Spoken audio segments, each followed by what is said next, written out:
नमस्कार साथियों, आप सभी का बहुत बहुत स्वागत है आपके अपने YouTube channel DRS study centre में। आज की क्लास में हम लोग हल करेंगे आदिकाल नामक टॉपिक के अंतर्गत जो भी महत्वपूर्ण प्रश्न परीक्षाओं में पूछे जाते हैं उन सभी का हम लोग अध्ययन करेंगे। तो चलिए शुरू करते हैं। पहला पॉइंट दिया है हिंदी साहित्य के प्रारंभिक काल को वीर गाथा काल नाम दिया है आचार्य रामचंद्र शुक्ल ने। अगला पॉइंट दिया है हिंदी साहित्य के आदिकाल को चारण काल कहा है जॉर्ज ग्रियर्सन तथा डॉक्टर रामकुमार वर्मा ने संधिकाल भी कहा है। परीक्षा उपयोगी महत्वपूर्ण तथ्य हिंदी साहित्य के आदिकाल का विद्वानों द्वारा किया गया नामकरण। आदिकाल को विभिन्न विद्वानों ने क्या क्या उनके नाम दिए हैं आज हम लोग इस क्लास में जानेंगे।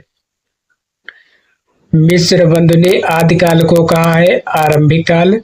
गणपत चंद्र गुप्त ने आदिकाल को कहा है प्रारंभिक काल। राहुल सांकृत्यायन ने आदिकाल को कहा है सिद्ध सामंत काल। महावीर प्रसाद द्विवेदी ने आदिकाल को कहा है बीजवपन काल। डॉक्टर मोहन अवस्थी ने आदिकाल को कहा है आधार काल। आचार्य हजारी प्रसाद द्विवेदी ने आदिकाल को कहा है आदिकाल। विश्वनाथ प्रसाद मिश्र ने आदिकाल को कहा है वीरकाल। आचार्य रामचंद्र शुक्ल ने आदिकाल को कहा है वीरगाथा काल। डॉक्टर रमाशंकर शुक्ल रसाल ने आदिकाल को कहा है जयकाल। अगला पॉइंट देखते हैं।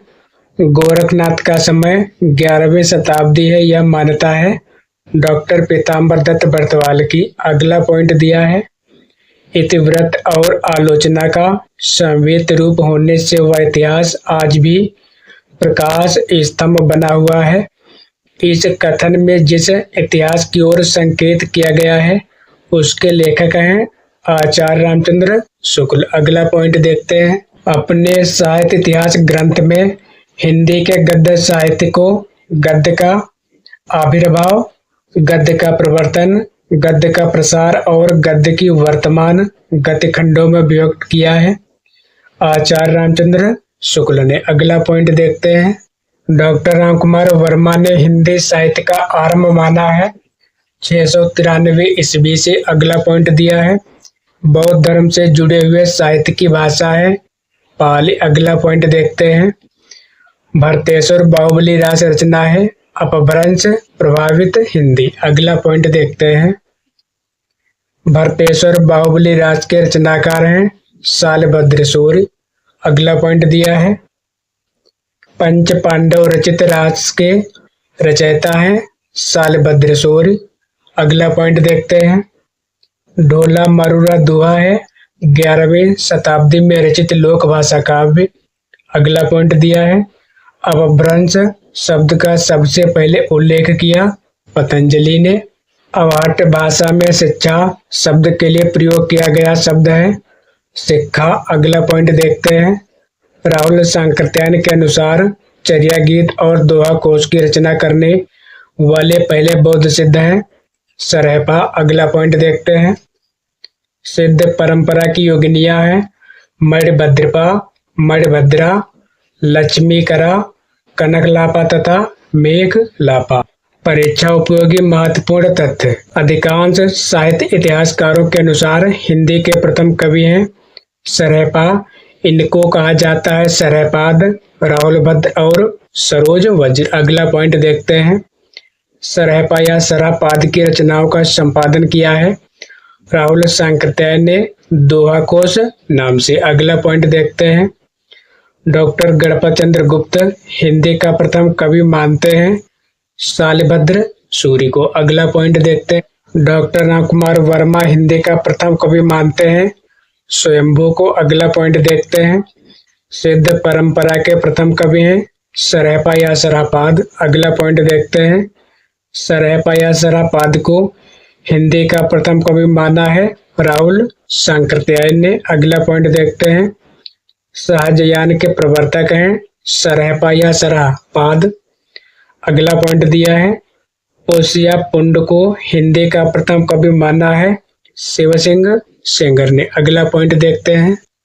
तिब्बत के 84 सिद्धों की परंपरा सरहपा से आरंभ हुई तथा नारोपा यानी नरोपा से पूरी हुई। अगला पॉइंट दिया है, नाथ पंथ सिद्धों की परंपरा से ही छटकर निकला है, यह कथन है आचार्य रामचंद्र शुक्ल का। अगला पॉइंट देखते हैं, आचार्य हजारी प्रसाद द्विवेदी ने अपभ्रंश को कहा है पुरानी हिंदी। अगला पॉइंट देखते हैं, आचार्य रामचंद्र शुक्ल ने पुरानी हिंदी को कहा है प्राकृतावास हिंदी या अपभ्रंश। अगला पॉइंट देखते हैं, 10वीं से 14वीं शताब्दी के साहित्य को आदिकाल के अंतर्गत रखा है आचार्य हजारी प्रसाद द्विवेदी ने। अगला पॉइंट दिया है, अपभ्रंश को पुरानी हिंदी सर्वप्रथम कहा चंद्रधर शर्मा गुलेरी ने। अगला पॉइंट दिया है, चंद्रधर शर्मा गुलेरी ने पुरानी हिंदी का प्रथम कवि स्वीकार किया है सरहपा या सरहपाद को।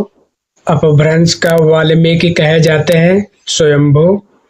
अपभ्रंश के महाकवि हैं स्वयंभू। अगला पॉइंट दिया है, पौमचर्यु के रचनाकार हैं स्वयंभू। अगला पॉइंट देखते हैं, अग्नि परीक्षा के बाद सीता जैन धर्म में दीक्षित हो जाती हैं, लिखा गया है पौमचर्यु में। अगला पॉइंट देखते हैं, भविष्यत कहा या भविष्यत कथा धनपाल द्वारा रचित को माना जाता है लौकिक चरित काव्य। अगला पॉइंट देखते हैं, अपभ्रंश भवभूत माना जाता है पुष्पदंत या पुष्यदंत को।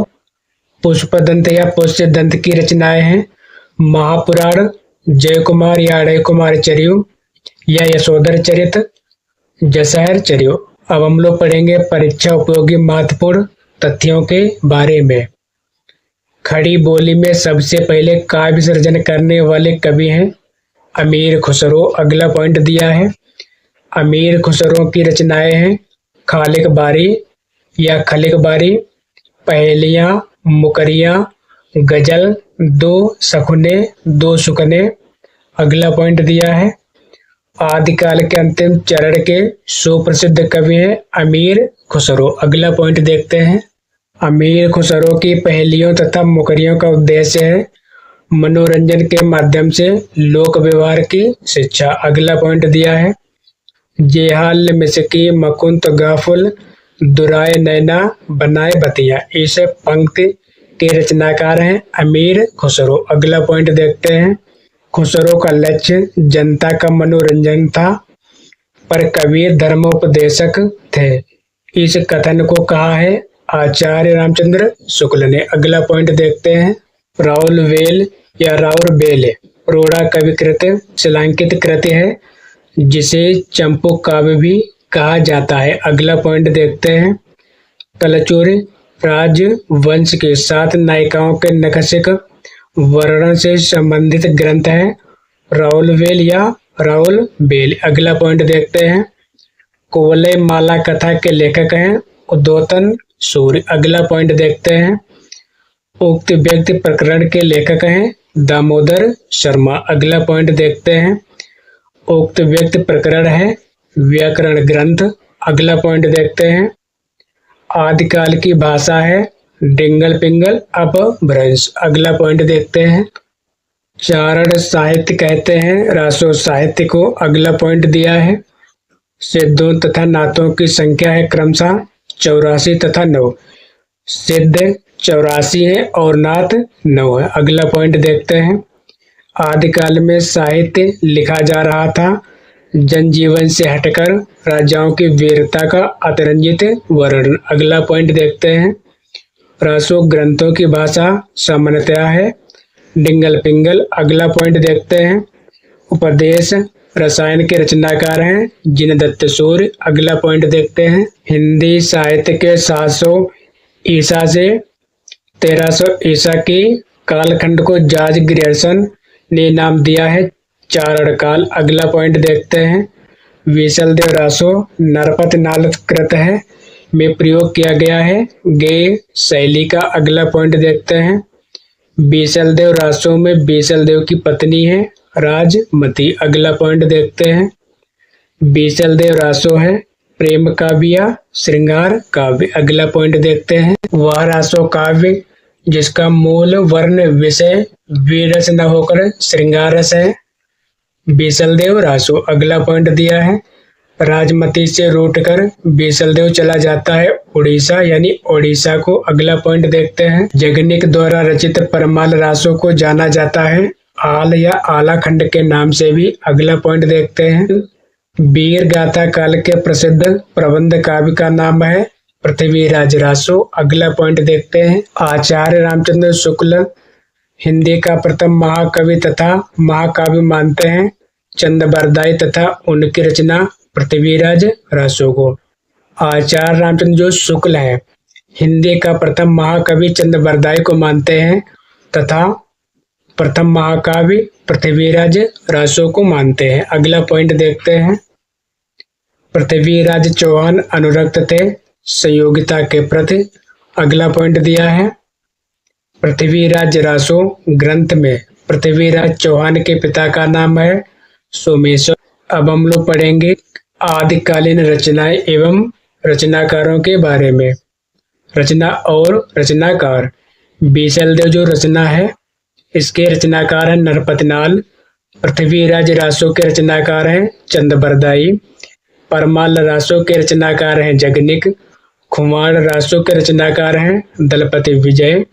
वर्ण रत्नाकर के रचनाकार हैं ज्योतिरेश्वर ठाकुर, अगला पॉइंट देखते हैं। अपभ्रंश में दोहा काव्य की परंपरा का आरंभ किया जो इंद ने, अगला पॉइंट दिया है। संदेश रासक आला खंड तथा जयमयंक जस चंद्रिका रचनाएं हैं वीर गाथा काल की, अगला पॉइंट दिया है। विद्यापति तथा उनकी रचना पदावली है आदिकालीन कवि तथा आदिकालीन रचना, अगला पॉइंट देखते हैं। आदिकालीन साहित्य का प्रमुख रस है वीर रस, अगला पॉइंट देखते हैं। विद्यापति ने लगभग रचना की है 14 ग्रंथों की, अगला पॉइंट देखते हैं। विद्यापति के पदों की भाषा है मैथिली, अगला पॉइंट देखते हैं। दान वाक्यावली भू परिक्रमा पुरुष परीक्षा रचनाएं हैं विद्यापति की, अगला पॉइंट देखते हैं। विद्यापति की भाषा है मैथिली, अवाट तथा संस्कृत, अगला पॉइंट देखते हैं। विद्यापति की रचना जो अभी तक संपादित होकर प्रकाशित नहीं हुई है कीर्ति पताका, अगला पॉइंट देखते हैं। विद्यापति को कृष्ण भक्तों की परंपरा में ना समझना चाहिए, यह कथन है आचार्य रामचंद्र शुक्ल का, अगला पॉइंट देखते हैं। विद्यापति को मैथिल कोकिल कहा गया पदावली रचना के कारण, अगला पॉइंट दिया है। काम भाव और शरीर का सौंदर्य उनके यानी विद्यापति यहाँ उत्सव रूप में है, यह कथन है डॉक्टर रामस्वरूप चतुर्वेदी का, अगला पॉइंट देखते हैं। देसिल बैना सब जन मिठा उक्ति है विद्यापति की, अगला पॉइंट देखते हैं। अभिनव जयदेव की उपाधि से विभूषित हैं विद्यापति, अगला पॉइंट देखते हैं। विद्यापति आश्रित कवि थे महाराज शिव सिंह, नरसिंह, कीर्ति सिंह इत्यादि के, अगला पॉइंट दिया है। पंथी साधकों में शामिल हैं जलंधरी पाव, भरथरी तथा चुड़कर नाथ इत्यादि, अगला पॉइंट देखते हैं। नाथ पंथ के प्रणेता है आदिनाथ, अगला पॉइंट दिया है। नाथ पंथ के प्रवर्तक है मत्स्येंद्र नाथ तथा गोरखनाथ, अगला पॉइंट देखते हैं। गोरखनाथ के गुरु हैं मत्स्येंद्र नाथ, अगला पॉइंट देखते हैं। नाथ संप्रदाय में हट का अर्थ है ह का अर्थ है सूर्य और ठा का अर्थ चंद्र, दोनों का योग, अगला पॉइंट देखते हैं। हठ योग का उपदेश दिया था गोरखनाथ ने, अगला पॉइंट देखते हैं। सिद्ध कवियों द्वारा प्रयुक्त भाषा को कहा जाता है संध्या भाषा, अगला पॉइंट देखते हैं। हिंदवी शब्द का प्रथम प्रयोग किया इतिहासकार अबू सईद ने, अगला पॉइंट देखते हैं। पार्श्वनाथ चरित्र के लेखक हैं वादिराज, अगला पॉइंट दिया है। निर्भय भीम व्याय योग के लेखक हैं रामचंद्र सूर्य। साथियों, आज की सेवा यहीं पर समाप्त करते हैं। यदि आपको वीडियो पसंद आया हो तो कृपया चैनल को सब्सक्राइब, लाइक, शेयर और कमेंट करना बिल्कुल भी ना भूलें। मिलते हैं अगले वीडियो में नए टॉपिक के साथ। पूरा वीडियो देखने के लिए आप सभी को बहुत बहुत धन्यवाद।